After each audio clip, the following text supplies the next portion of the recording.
Wait a few seconds. Over here.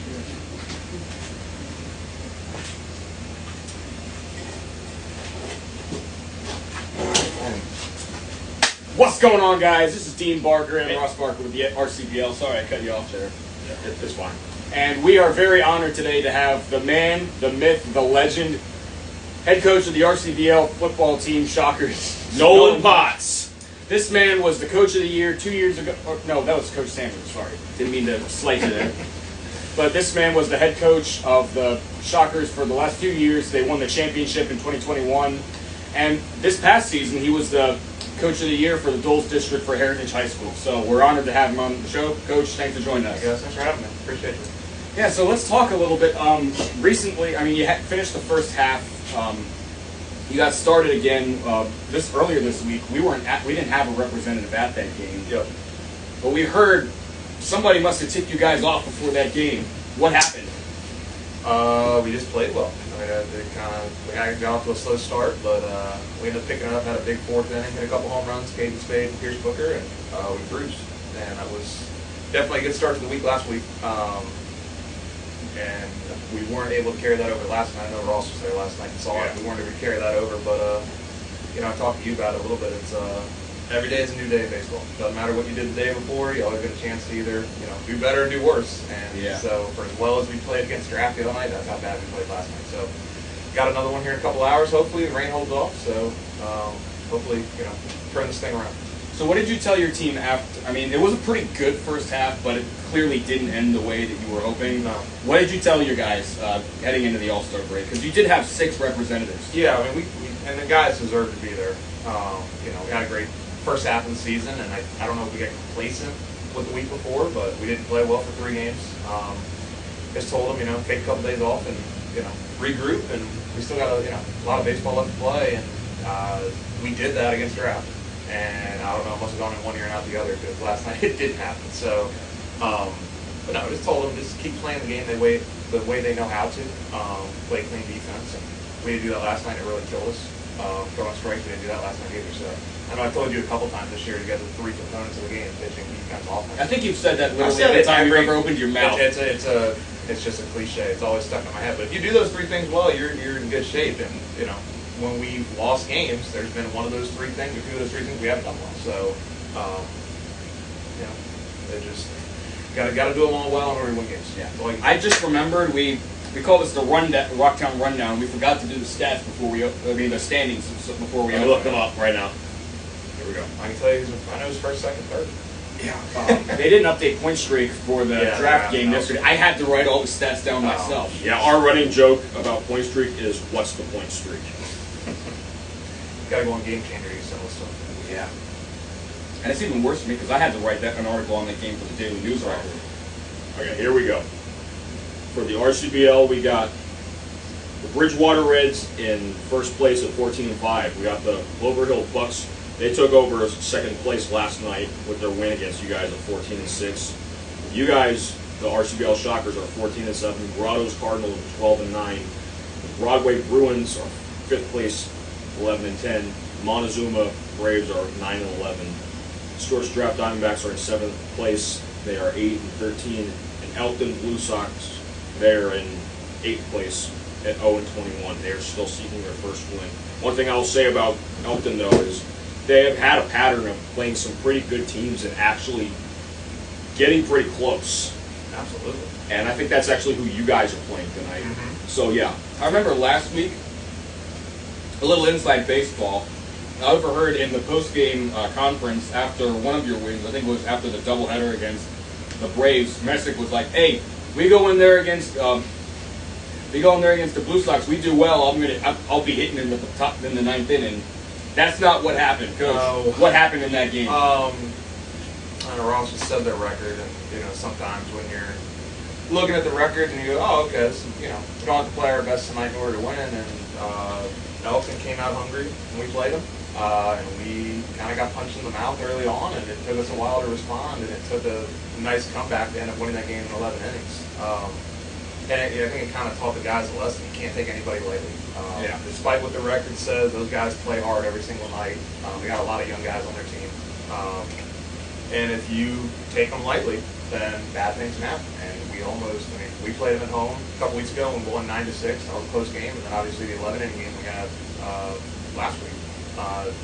This is a team that's giving you problems. It's, and if you look at some of their scores, some of the scores haven't been really close, but when they play us close. And I don't know if that's, they get up to play us, if it's us just kind of overlooking and trying to look ahead.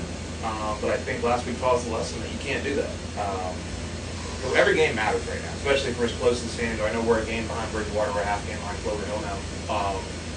You can't take anybody lightly. Every single game's going to add up at the end. So I think maybe last night kind of taught them you got to come with a little more urgency. I know the Elkin game did, so I'm hoping tonight when we get there here in a couple hours, come out foot on gas and try to get up early and get off to a good start. Yeah. So, let's see, you had 6 guys on the All-Star team. Yep. Last night wasn't the best game, but going back to the standings and what's happened this past week, Bridgewater's been impressive. Yes. Because they were down, I think, I wasn't able to go to the Broadway game, but they were down late, and they had, I think it was the 7th or 8th inning, they just completely broke it open. Yeah, the first 5 or 6 innings, it was a really, really close game. Like, they were going back and forth, and then Bridgewater just completely took over. I mean, because this season's been a story of, everyone wants to say this season's been a story of Bridgewater trying to repeat, the Shockers trying to get back into it, and the Bucks obviously not wanting the Reds to take another title. I'm saying don't count Broadway out. This Broadway team, they've been in most of the games they've been playing, and they've had some pretty impressive wins. They just didn't get it done. It was surprising to see them fall apart the way that they did. Ross, what was the mood what was the mood at that game, because you were there? Well, I'm going to be honest with you, a lot of the Broadway people were ticked off at the umpires. We all saw the video to end the game. Yes, there was an ejection to actually end the game. But there were both teams that were very upset. But I've said before, you can't let that stuff get to you. And I think Bridgewater was the team that understood that, and they kept forward, and that's probably why they came out on top so bad. Yeah. Let's see, Clover Hill, obviously they won last night. They had a very solid win, 22-2 over the Elton Blue Sox. I think they had 1 Little League home run and then 3 normal home runs. Yeah, Josh Everly, he had 2 home runs that night. He almost got a throw out at third, too. And he hasn't been playing catcher most of the year. I think he played catcher the first game of the year, and then he switched to left field. He was in left field last night against us.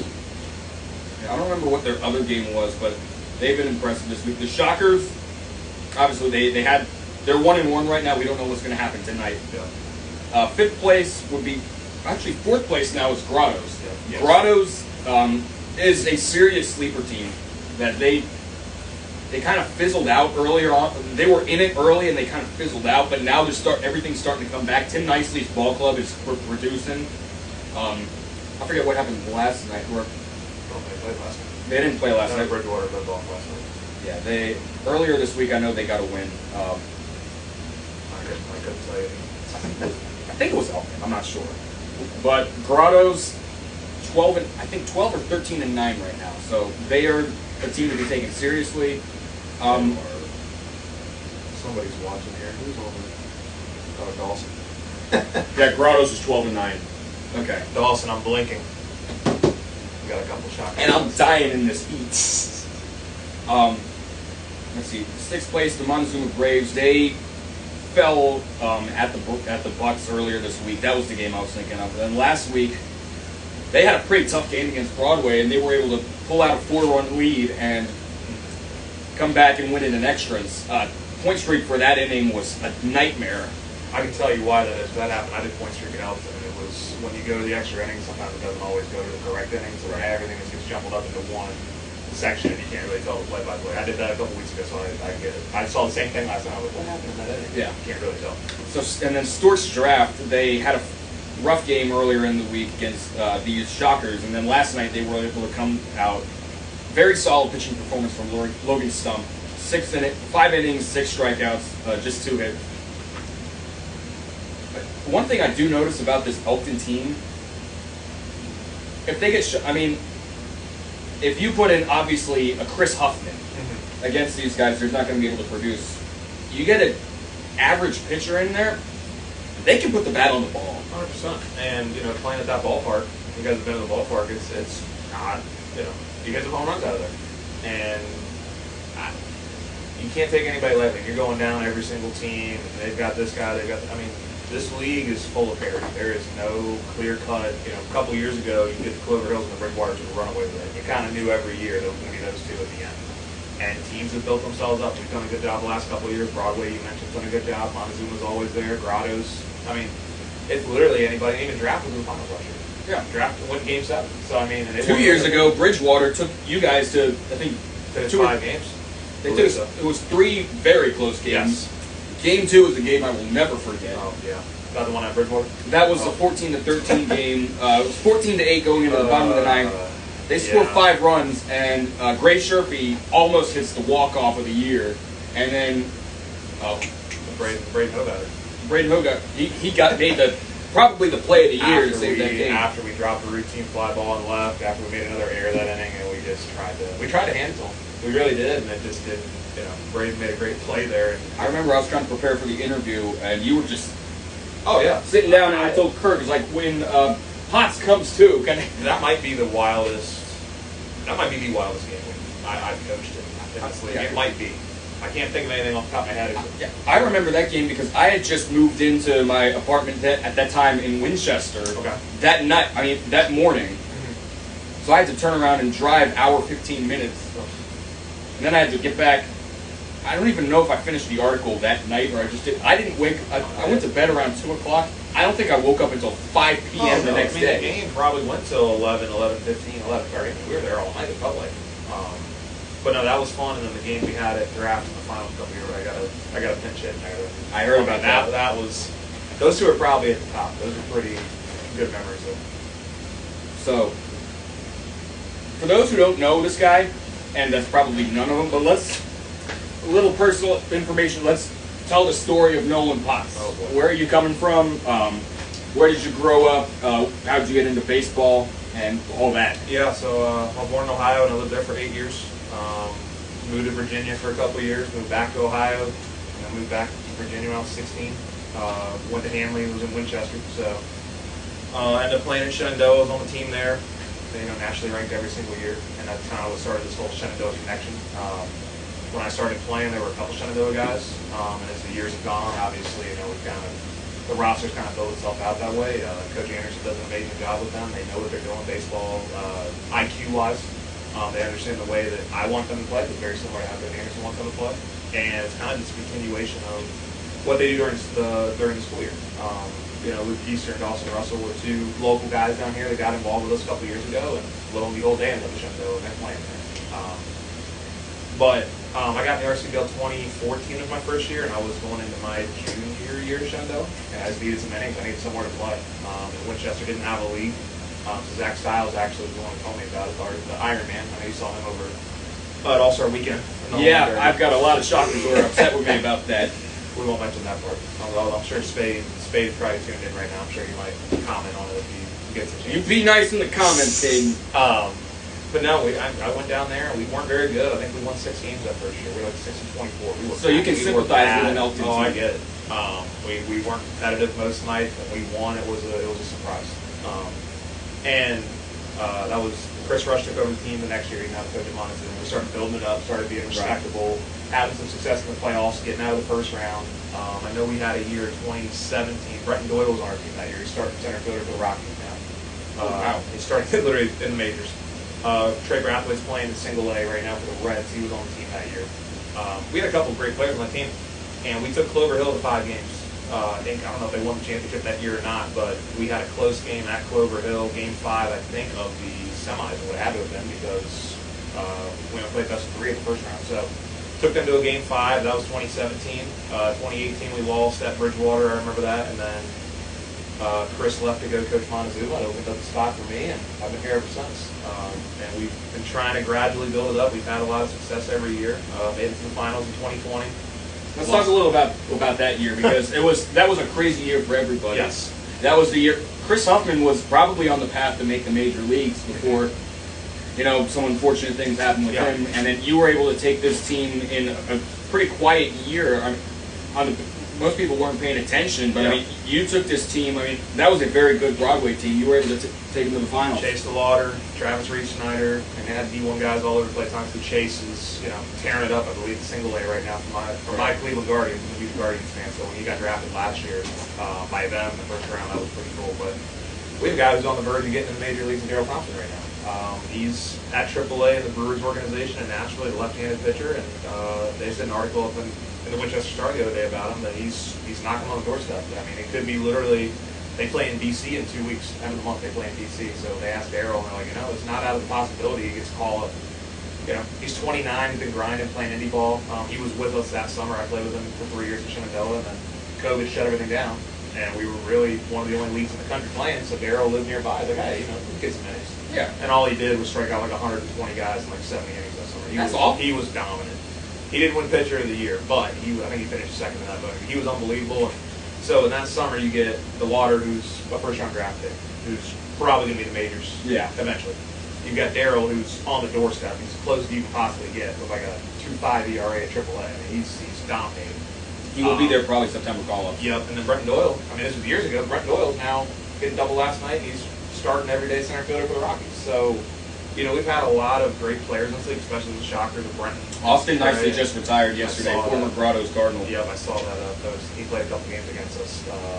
The last time we played Grotto's, last 2 times we played Grotto's against us. But, no, we've been, the last 5 years, we've had a lot of success, I think, and obviously it's only culminated in one title, which I guess you can't really complain. You get one. Let's talk about that season because we talked about this the night of. You come out of that season just losing in the final, and then a lot of your players were just really ticked off at the way their season ended. They felt they blew it in the 9th inning of the ODAC championship, and they felt like this was a team that deserved to go to get an at-large bid, and they didn't get it. Yeah.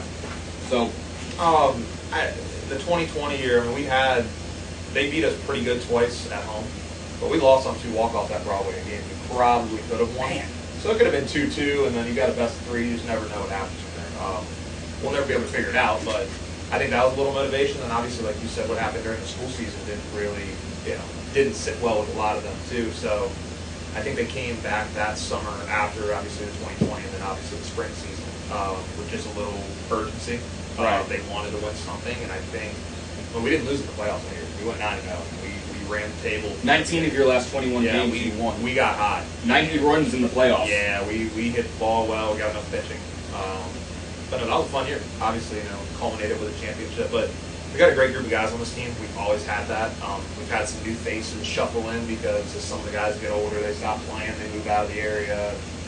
We've still got some familiar faces from that. When I took over in 2019, they're still here. Pierce Booker's still here. Frank is still here. Henry's been in and out. He's been coming to a couple. When did Messick come in? Messick? Oh man, you gotta get him on the podcast next. He's old enough to be the dad of some of the players in this league. So I remember when he won Pitcher of the Year 2 years ago. He's on track right now. Knock on wood. That he keeps pitching like this. I think he's a shoo-in. I'm biased, but his stats speak for themselves. But he won Pitcher of the Year, I believe, in 2006. So you got to go back 15 years. He was like 20. I wasn't even following baseball. He was 20. He was either 20 or 21 when he won the first Pitcher of the Year, and then he won it at 35 2 years ago. So he's been with us. He was with Broadway for a while, but he came in. I think he took a couple years off, but he came in I think 2015, 2016. He's been there ever since with us. But no, the camaraderie the guys have, the familiarity. Obviously, you shuffle in a Nick Arnold, you shuffle in some high school guys who aren't. Everybody jokes like, oh, you guys should just name yourself the Hornets because you got so many Shenandoah guys on the roster. But I think there's something to be said about that in terms of summer ball. Some of these other leagues, you get a whole new fresh faces. They don't know each other. It's that kind of getting to know each other period. We don't have that. Like everybody knows who each other, knows who they are. And even Nick, Nick's the Eastern Mennonite guy, the one that we have, but everybody knows who he is because they played against him during the season. They heard about it. That home run he hit against Montezuma to walk it off got 2,000 views on Instagram. Ball was crushed. Ball was hit. Well, when he gets into a ball, it's fun to watch. But no, the last 5 years, I've had a joy coaching this team. Not a lot of down moments. I think yesterday might have been one of the few lows. Probably just wasn't very fun.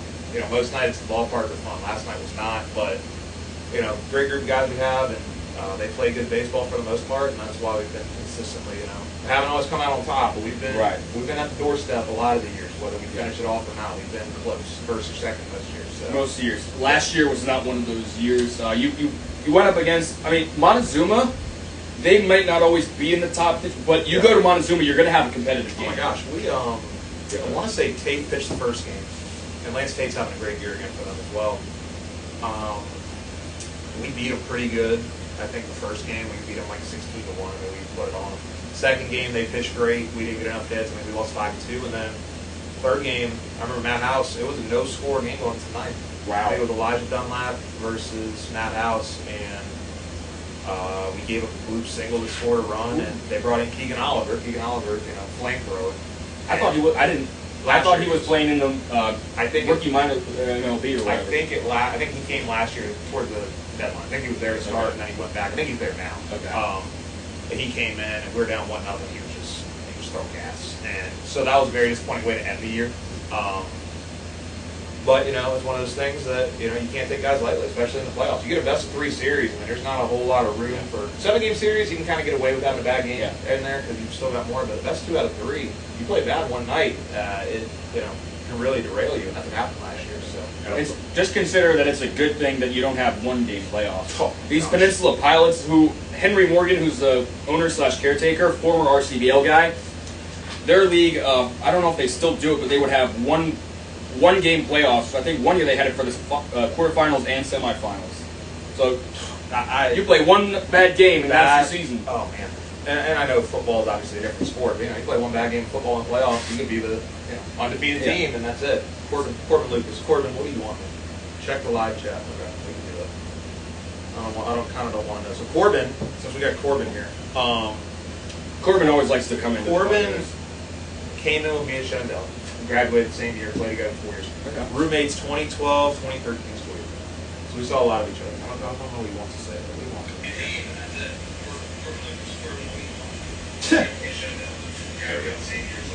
We got 29 people watching. Awesome. Yeah, we're having a good. But no, Corbin's one of those guys, man. You kind of hope when you play him, he doesn't come to the park that night. You see him in the lineup, and he's just a presence. JJ Loker's been that way for Elkton. He's with us now. There's certain guys in the league. Nevado last night for Clover Hill. There's certain guys you see their name in Cornwall and Noah at Bridgewater. You see their names in the lineup and you know that you're like, oh, okay, we can't let those guys beat us. And when we played Bridgewater the other night, we're down 2-0. Corbin hits a 3-run bomb and they beat us. So he's just one of those guys. He's getting up there in age. Corbin, we're getting old, man. It's happening, but he can still swing the bat.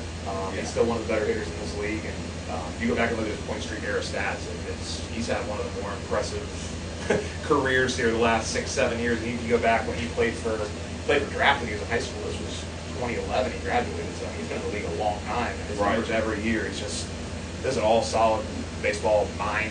Great guy, great hitter, obviously. Ross, you got any questions? So I was just going to talk about the broad range of people playing this league. You got high schoolers, you got college guys, and you got people who have been on farm teams. Speaking of farms, we got the official sponsor of the Rocktown Rundown, Finn Irene Farms. You can tell them a little bit more. Bluegrass, Virginia. Our good buddy Jack Claggett's got 23 acres of apple farms. Oh, wow. So, if you need applesauce, if you need apples, you need hard apple cider, this is your guy. And they deliver. I'm probably going to be working with him this fall to make some deliveries, but you need apples, Finn Irene Farm is your place to go. Let's keep that in mind. Anyway, we got to drop this. The new game for us is to see what's the most ridiculous transition we can have for a spot. And if you want to sponsor the Rocktown Rundown, DM us. We will be glad to take your money. Anyway, Bill Caesars isn't sponsoring us, but hey, if you're CEO, if you're watching, it costs $7. If you want, you can't get a much better deal than that. If you want to slip us a couple $1,000, we won't mind. Anyways, back to what we were talking about. There's a very broad range of guys in this league. Yep. And a lot of these guys are really good. Carl Keenan. Yeah. He struck out a bunch of. I think he had 10 strikeouts against Stewart's draft. 12 strikeouts against Stewart's draft. And hadn't even graduated high school yet, and that team went to the finals the last 2 years. Yeah, he's going to be going to Shenandoah this fall. Yes, he is. And he's going to be I can tell he's going to fit in really well. Absolutely. So how do you handle such a broad range of people, and how do you bring that in, that culture, I guess? You got high school guys, you got college guys, and then you've got a dad in Kirk Messer. Yeah, I mean, Kirk's 37, and I think our youngest guy this year, Drew Hawkins, we just signed him a couple weeks ago. He's 15.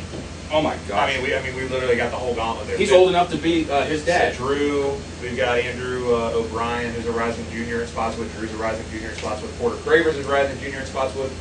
And then you've got the graduated college guys, you know, the Frankie Ritters, who's older, Pierce, Henry, those guys. And then you've got the Kirk store. So it's, I don't want to say it's like a major league team because that's just giving us way too much credit being a major league team, but it's kind of like you get a 20, 21-year-old kid like Ellie De La Cruz gets called up, and you've got a guy like Joey Votto who's there who's older. And it just, you have a whole range. And I think it provides a good perspective, especially for the younger guys, to talk to somebody like Kirk. Yeah. You can talk to the college guys, but they're so wrapped up in, trying to get themselves better and trying to get better for school, and they're worried about where they're going to play next year. They're worried about, where they're going to live next year. You're trying to find, jobs. Yeah, jobs, rent, apartments, anything like that. But then if you talk to somebody like Kirk, I mean, even if you have Bridgewater, you talk to Corbin, you talk to Chris Huffman, you talk to Derek, they're going to give you a different perspective than a 21, 22-year-old college kid. It just, and I've always told the younger guys this, and even Luke and Dawson can attest to this, because they signed with us. Luke signed with us in 2020, and he didn't play. And Dawson signed with us in 2021, he didn't really play. If you sit and ask questions at a baseball game, you can learn so much whether you're playing or not. I mean, it's 2.5 hours of your life, right? 2.5 hour, 3 hour game. You've got a lot of smart baseball people. And you can learn a ton even if you're not actually out there physically playing the game. Right. It's your mentality of it, If you're a young pitcher, I remember Noah Bertner was with us in 2020, and now he's playing with Grottos. Yeah. And Darryl was on the team. And Noah would ask him all the time, just pick his brain. Every time Darryl was at the games, Noah would just sit there, and, he was kind of like that. And I'm not calling Noah annoying, so Noah, if you see this, I'm not saying this. But if you got like a little kid, like a little 5, 6-year-old kid that keeps asking questions all the time, that's what Noah was doing to Darryl. That's what a lot of young pitchers did to Darryl that year. So, baseball is just such a cool game in that sense, where you don't actually have to be on the field to, get better. Right. And we've been fortunate enough to have the Lukes and Dawsons of the world where I think them not playing a whole lot with us kind of benefited them when they've gotten that opportunity. Dawson won the batting title last year. Luke's been an all-star at least the last 2 years, maybe 3. So getting that, to answer your question, long way around. Don't worry, we knew that when we brought you on the show, it was going to be a long show. We'll kill the airtime.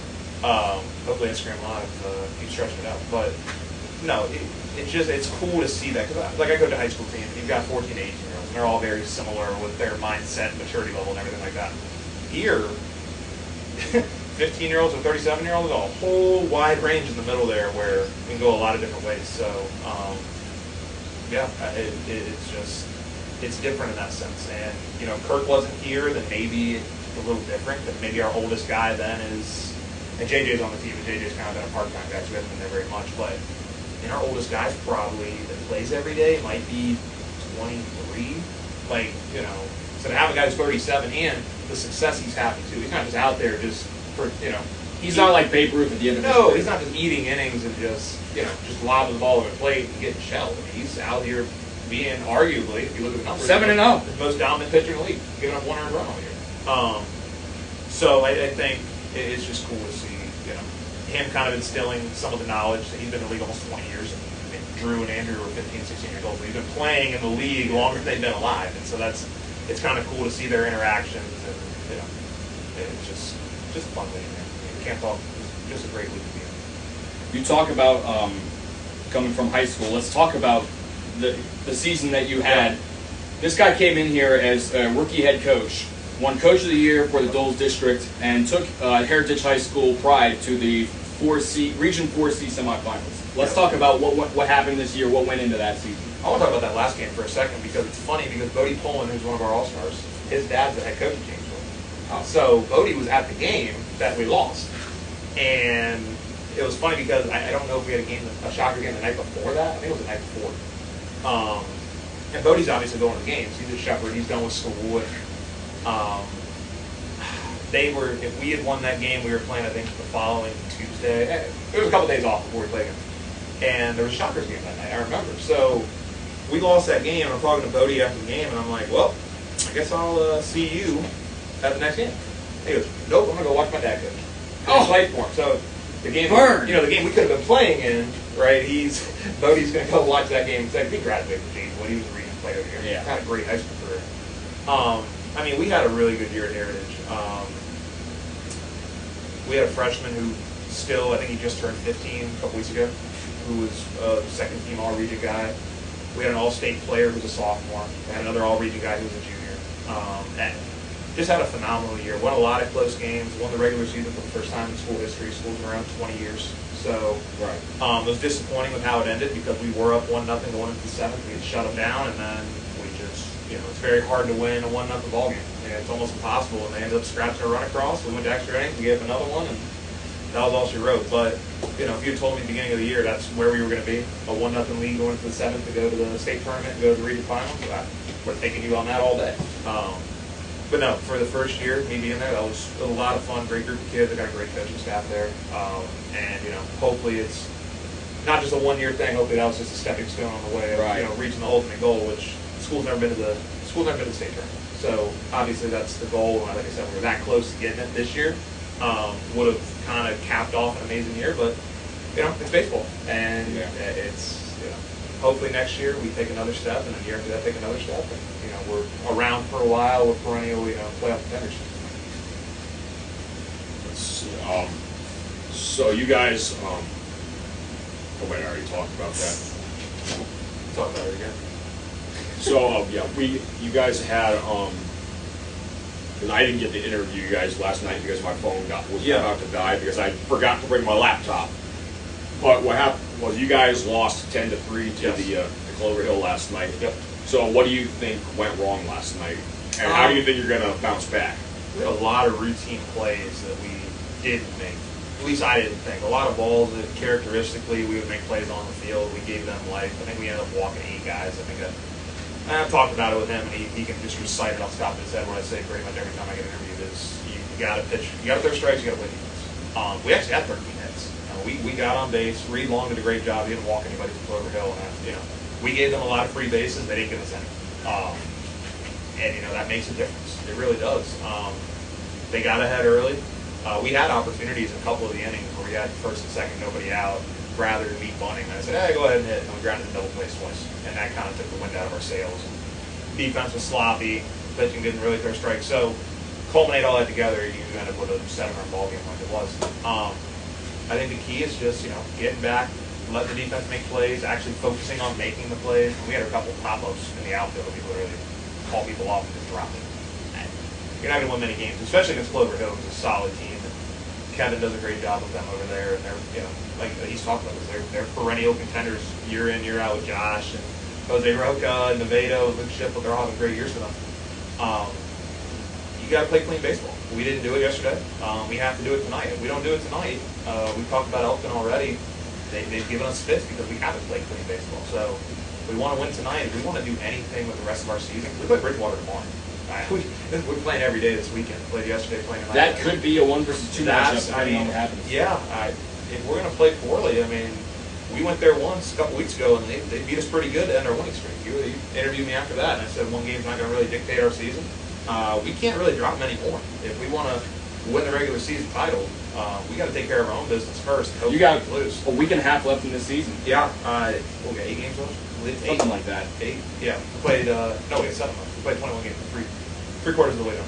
No, we just got to play clean baseball. I think the bats will be there. I liked actually how we hit last night. We just couldn't get anything across. I think we had 4 or 5 doubles, had base runners. But you don't play defense, you don't throw strikes, especially against good teams, you're going to really struggle to win games. And that's a formula. I've told you this a bunch when you've interviewed me. We do those 3 things well, we win games, or at least we're competitive. If we don't do those things well, we've lost by 7. We've lost by 7 to Bridgewater, lost by 7 to Clover Hill.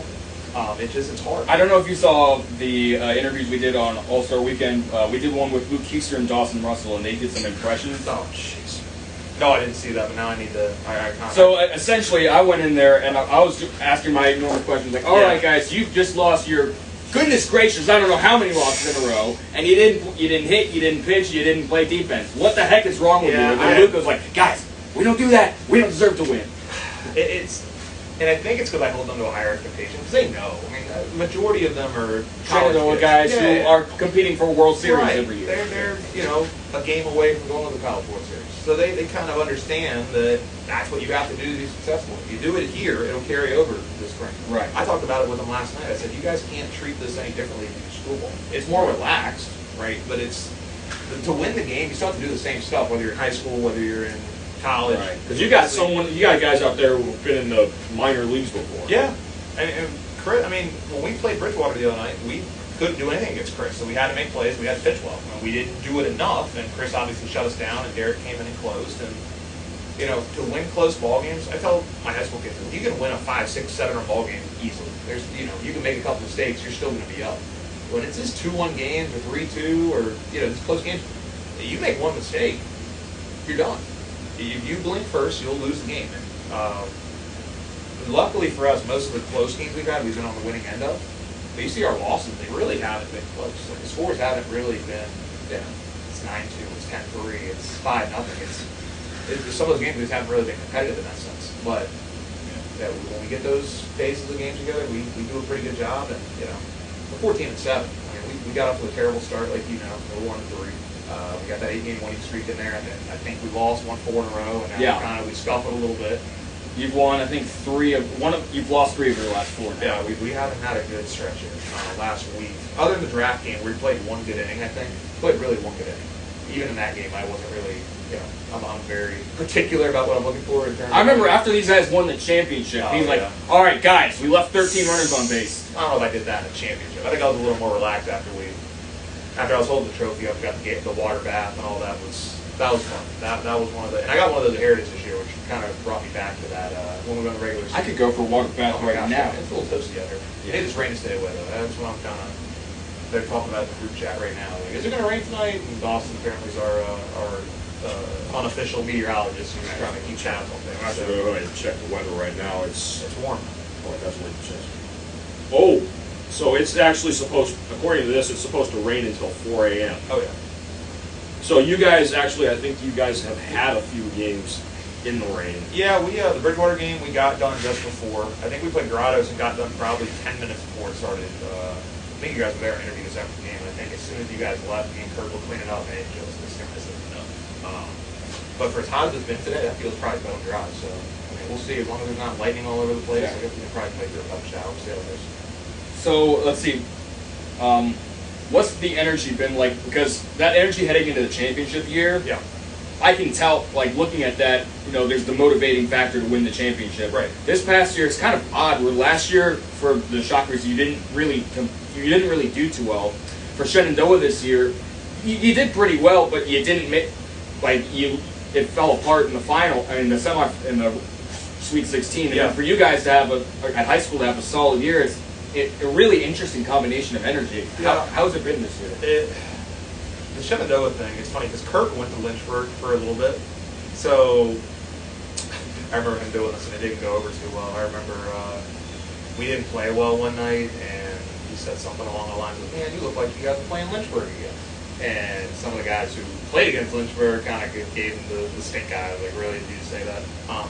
Shenandoah had an unbelievable year with that. They lost the national champions. That's who knocked them out with the team that ended up winning the whole thing. Yeah. So there's nothing to be, obviously it's disappointing to no down school, but there's nothing to be ashamed of. He lost to the actual national champions. So I think that 21 season, I think like you said, the way the summer went before, the way the school season ended for them, I think that just gave them a chip on their shoulder going in and they really didn't want to lose. And I don't know if it's more relaxed the last 2 years. Last year was, I don't know what happened in the regular season. We finished 4th. But the league was really close. If you go back and look, I think draft won 15 games. And this season's been really close. It's very similar the last 2 years in terms of these teams have really built themselves up. There's, anybody can beat anybody on any given team. That's kind of how the league should be. You don't want teams that are 26-2. You don't want teams that are you don't want teams that are just running away with it. And we don't have that. We didn't have it last year. And that's why all these games are imperative of us to win. When we get the opportunity to do it, we can't really squander any game. Because if you do that, like you said, Broadway I think is in 4th right now. Or no, Broadway's in 5th. They're 5th. It's a pretty dangerous 5 seed right there. Dorado's dangerous in 4th. Montezuma at 6th. Even draft hit baseball. They're the 7th seed. So, you got to play well every night in this league. And I think the other coaches, if you talk to them, they'll say the same thing. And I think a lot of that has to do with who do you get at the games. Like, can you get your full complement of guys there on a given night? Because Clover Hill had their full complement of guys on the day roll. When we have our full team there, we're pretty solid. When Bridgewater has their full team there, and they've got Derek and Noah and Chris and Corbin, they're solid. Right. And that was the difference, I think, because that night that you guys beat them, I think 9-2 or 10-2. Yeah. They were missing Liam Simpson, they were missing Noah Cornwell, they were missing Derek Shiflett. Yes. And we took advantage of it. Yeah. We really did. And, and it's, I don't want to say we weren't at full strength last night, but we didn't have everybody there last night. And Clover Hill took advantage of it. And a lot of the regular season boils down to that. Those matchups, the pitchers that you can get in the park on a given night. Are you going to have your 3, 4, 5 hitters there? Obviously, when playoffs come around, the energy kind of ramps up. You get everybody's best, and they're kind of motivated to play. But we got a 28-game regular season, and for some guys, especially high school guys, that just got done playing, 24, 25 games. They're it's a long season. College guys have been playing since February, like Valentine's Day, really with no break. So maybe there's it's essentially a mini minor league season. In a way, yeah. I mean, they played. I think Shenandoah played 50 games this year. 52 games. Ross, you know better than I. They played 52 games because I remember a couple of plays. So now we're at game 22 tonight. I mean, that's 70. I can't do math, but 70 some games. So and if any of these guys have like travel ball or like fall teams, right, that's going to be essentially like 100 games. I know Shenandoah, they do a ton of inter squad scrimmages in the fall. A ton. Like every day they get an opportunity to go out there and they just play the game. And so you add that in too. I mean, a lot of baseball, and maybe there's some sort of fatigue there and kind of like, lose a little motivation. Yeah. But, I'm hoping here the next, when we have the 25th, that's our last game. So, what's it? 15. 15. So we got, 10 days? Yeah, 10 days left. 10 days left the regular season. So, hopefully it's a good last 10 days and we kind of get out of this funk we're in and we'll start playing better towards the playoffs. Because I think what helped us last year is we were playing really good baseball at the end of the season. And we carried that over into the playoffs. And not last year, 2 years ago, sorry. Not last year. But, we get on a little hot streak here the last 3-4 games and carry that over. We're going to put ourselves in a very good position come playoff time. Hopefully we're higher up in the standings, third. But, again, we could go all the way to first if we play well. We could always drop all the way down to 5th or 6th if we just continue to slide. Yeah. So, I told the guys last night, you guys got to decide what you want to do. I'm going to come out here and coach you guys and, put you guys in a position to be successful. But if you're not going to put the effort forward, you're not going to, put your best foot forward, you're going to make life hard on yourself. So, one last question, because I'm sure we've got a lot of comments. I'm going to check and see what nonsense I'm going to have to block out. But yeah, there was another player who's wondering where you are. You've got another. There was one good thing that happened this offseason. This man got married. I did. What's it been like? And congratulations. What's that change of life been like for you, especially, in the personal life and then coming into baseball season? My wife's awesome.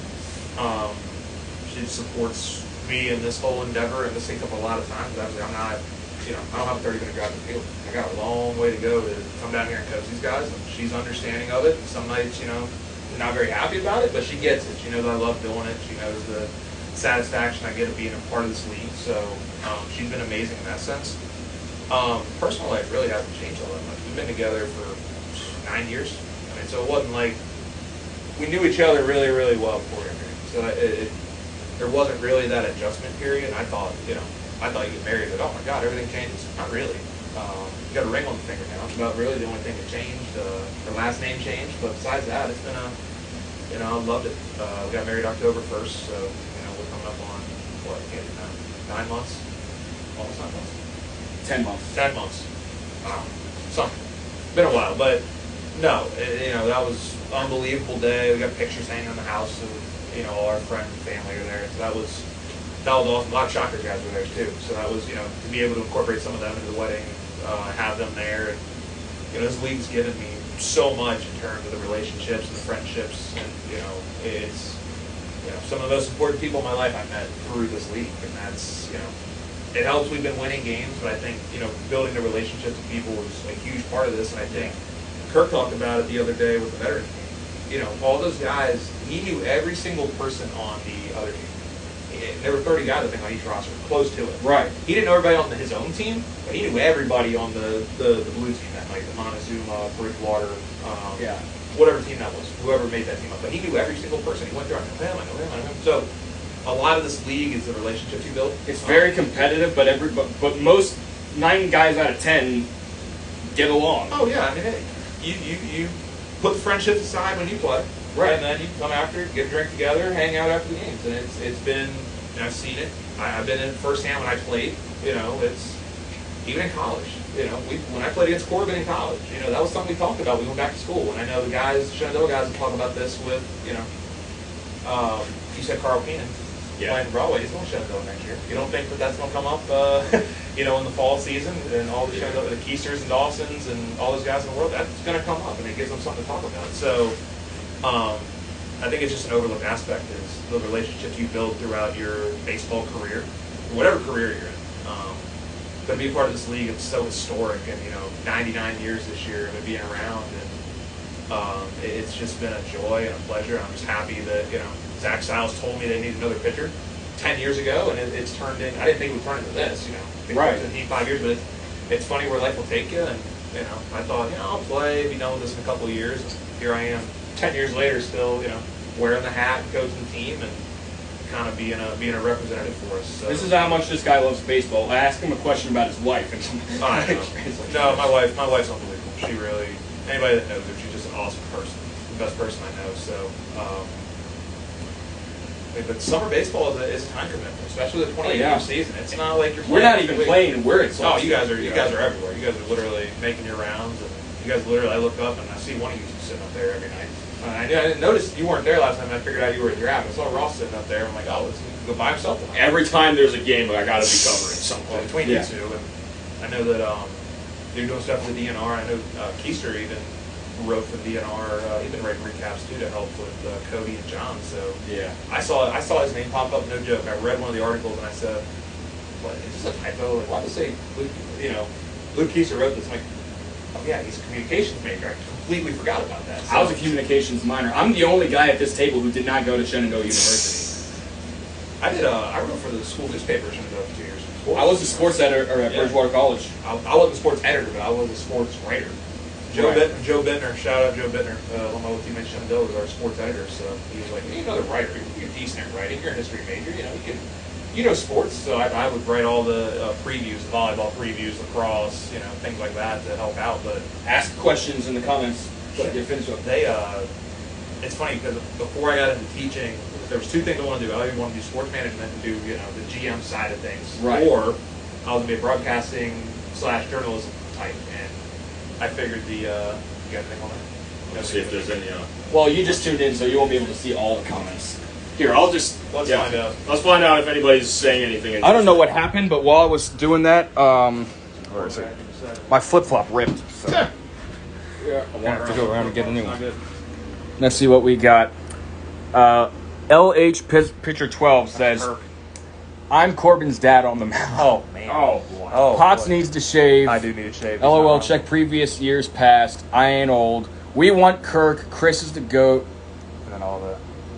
Let's see. Oh, we got a lot follow. of Shockers guys on there. All right. Go ahead and ask questions in the comments. Come on, man. I need to.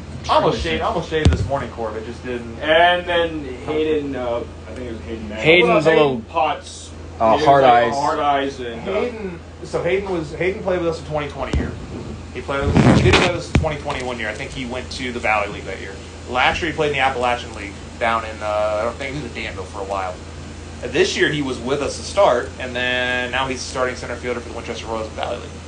But his brother, Harrison, who's having a great year as an all-star, hit a home run in the all-star. Week 5 player of the week. He's had a phenomenal year. So it was cool for a little while. We had Harrison and Hayden both. Hayden was playing left field. Harrison was playing right field. They were hitting back-to-back in the order. So it was cool for Hayden because Hayden's a couple years older to be able to play with Harrison before the Valley League came calling him. Yeah. Can I play first tonight, Caden Spade? You can't hit those home runs, buddy. Oh, boy. You can play first, but can you hit? He texted me earlier. I'm not there to stop you, but... He texted me earlier asking where he was playing tonight, and I told him, and now apparently he's not really happy about that. But, you know, you can't keep everybody happy. Yeah. You can't have it. Can I play first tonight? You should be on your way to the game unless Harrison's driving you, so... We got to be at the field in an hour, I believe. I told you 6 Well, o'clock. what we do at the end of these shows is we have this segment where we got this. Feel free to keep asking questions, but yeah, we're gonna move. We got this ball and we got that hoop, and we I think This guy's also the JV coach at Heritage for the basketball team. No, I'm a varsity assistant coach at Heritage. Oh, okay. Yeah, we're moving up in the world. Congratulations. Thank you. We're moving up in the world. Yeah, so we have this. We're trying to make. You're trying to make. Can Schmidt catch? You're trying to make as many shots as you Winchester can from Royals here. took the Ron Madigan. They got the starts mixed up. The stats mixed up. Yeah, so you're trying to take 30 seconds. How many I can make? Stand there and see how many. Chris Huffman's got 7 so far. He's got the most. So I got 11, but it wasn't on video. let me see if I can get this So how are in. we going to get the... Ross, you go rebound. Yeah, okay, rebound. You're gonna have to hold this phone too, and then start. That 7's the record or 11? 7. 7 in 30 seconds? Yeah. Stack these and get them out of the way. And I'm just good anywhere here. I get as close as I can get. And they're a line. This door's open. You don't want to just move these. Oh my goodness. No, there's no free throw line here. Just You shoot from behind the table. That's essentially it. so I can hear them. Yeah. All right. Ready? 3, 2, 1, go. 1. Oh, no. Oh shoot, that was my bad. I need time. 2, 3, 15 seconds. 4, Got a chance. Oh, no. That's fair. 5, 25, 6, 27, 28, 29, 6. I need 5 seconds back on one of the passes. Let's give him 5 seconds back. 5 seconds skipping. All right, let me reset. 2, 1. 1, 7, 3, 4, 5. All right. I think that's 10 or 9. I think that's 9. So now Coach Potts is in the lead. I needed a warm-up round. That'd been good. All right then. Coach Potts, good luck tonight. Thanks for your time. Appreciate it, guys. Put my phone. Oh, wait, one last question. Yeah. What size wood does Schmidt use? 30 inches, 26 ounces. Oh, gosh. I'm not even giving them the time of day. I'm going to see them in an hour, so. All right. They're going to be running polls for these dumb They questions. should be running when I get there, so. All right. See you later.